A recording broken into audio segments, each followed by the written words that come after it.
নমস্কার, আমি অভিষেক sir. Daily GK practice সেশনের আজ ক্লাস নাম্বার 28।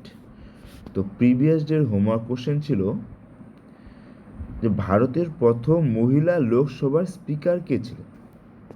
তো এর উত্তর হবে মীরা কুমার।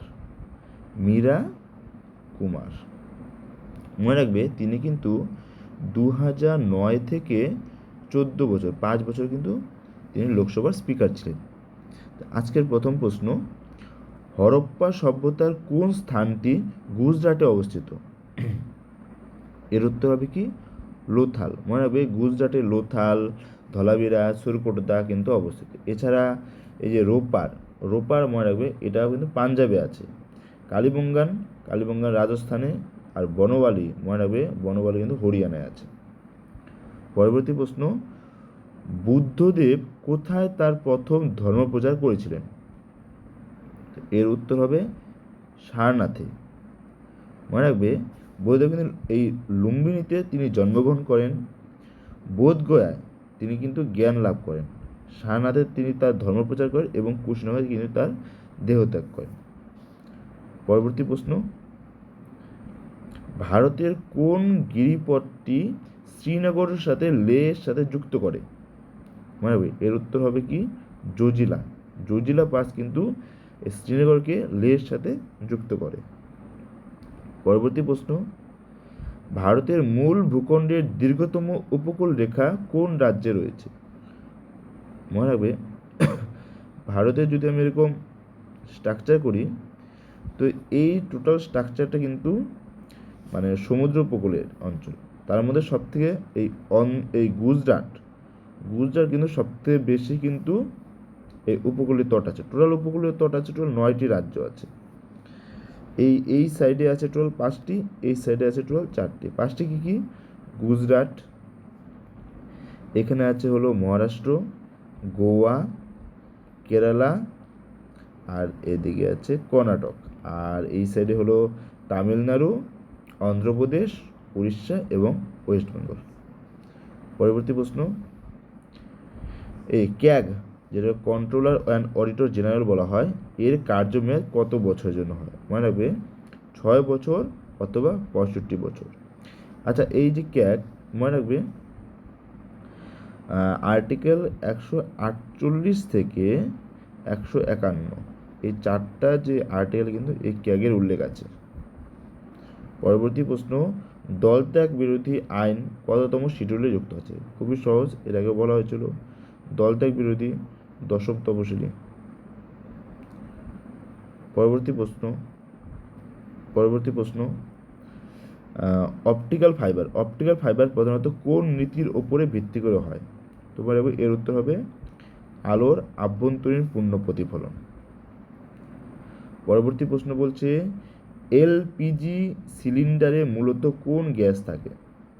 এর তো হবে কি প্রোপেন এবং বিউটেন। পরবর্তী প্রশ্ন, অর্জুন পুরস্কার খুবই ইম্পর্টেন্ট, এই অর্জুন পুরস্কার কোন ক্ষেত্রে দেওয়া হয়? এর উত্তর হবে কি অর্জুন পুরস্কার খেলাধুলার ক্ষেত্রে কিন্তু দেওয়া হয়ে থাকে। আচ্ছা, এই প্রথম শুরু হয়েছিল এই অর্জুন পুরস্কার কিন্তু প্রথম শুরু হয় হলো 1961 সালে, প্রথমে 20 জনকে দেওয়া হয়েছিল। আচ্ছা, এই যে সাংবাদিকদের জন্য এই পুলিৎজার পুরস্কার সাংবাদিকদের জন্য। বিজ্ঞান বিভাগে দেওয়া হয় কি শান্তিস্বরূপ ভাটনাগর পুরস্কার। সাহিত্যে তো অনেক আছে, জ্ঞানপীঠ পুরস্কার আছে, আরও অনেক আছে। আচ্ছা, পরবর্তী প্রশ্ন বলছে, বিখ্যাত ইলবার্ট বিল বিতর্ক কোন ভাইসরয়ের আমলে হয়? তো লর্ড রিপনের আমলে হয়। আর যদি সালটা বলা হয় তাহলে কিন্তু মনে রাখবে 1883 সালে। পরবর্তী প্রশ্ন বলছে, মানবদেহের কোন কোষে মাইটোকন্ড্রিয়া থাকে না? মনে রাখবে এই পরিণত লোহিত রক্তকণিকা কিন্তু মাইটোকন্ড্রিয়া থাকে না। পরবর্তী প্রশ্ন বলছে, সেন্ট্রাল এই পটেটো রিসার্চ ইনস্টিটিউট কোথায় আছে? এর উত্তর হবে সিমলায় কিন্তু পটেটো। আচ্ছা, এই কটকে কি আছে? মানে ধান গবেষণা ক্ষেত্র। পরবর্তী প্রশ্ন, জ্ঞানপীঠ।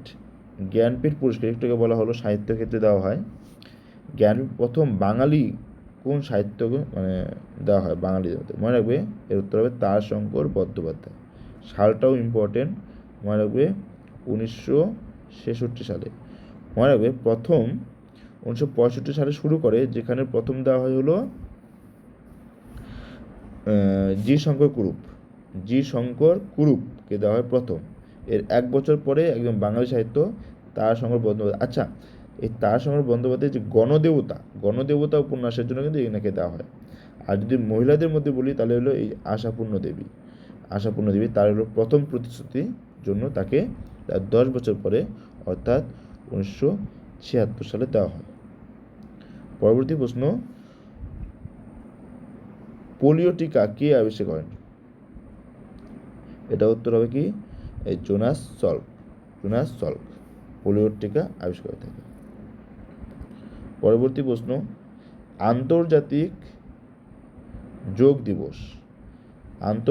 যোগ দিবস কবে পালিত হয়? তো এর উত্তর হবে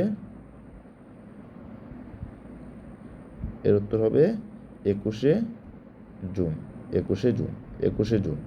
আচ্ছা, এখানে যে 5 জুন পরিবেশ দিবস, বিশ্ব পরিবেশ দিবস। আচ্ছা, এখানে যে এই 1 ডিসেম্বর মানে 1 ডিসেম্বর খুব ইম্পর্টেন্ট কেন? কারণ এইডস ডে, বিশ্ব এইডস ডে 1 ডিসেম্বর। ঠিক আছে। আজকের হোমওয়ার্ক প্রশ্ন বলছে যে ভিটামিন সি এর রাসায়নিক নাম কি? এটা তোমরা কমেন্ট করে জানাবে ভিটামিন সি এর রাসায়নিক নাম কি। তো আজকের ক্লাস এই পর্যন্ত রইল। Thank you.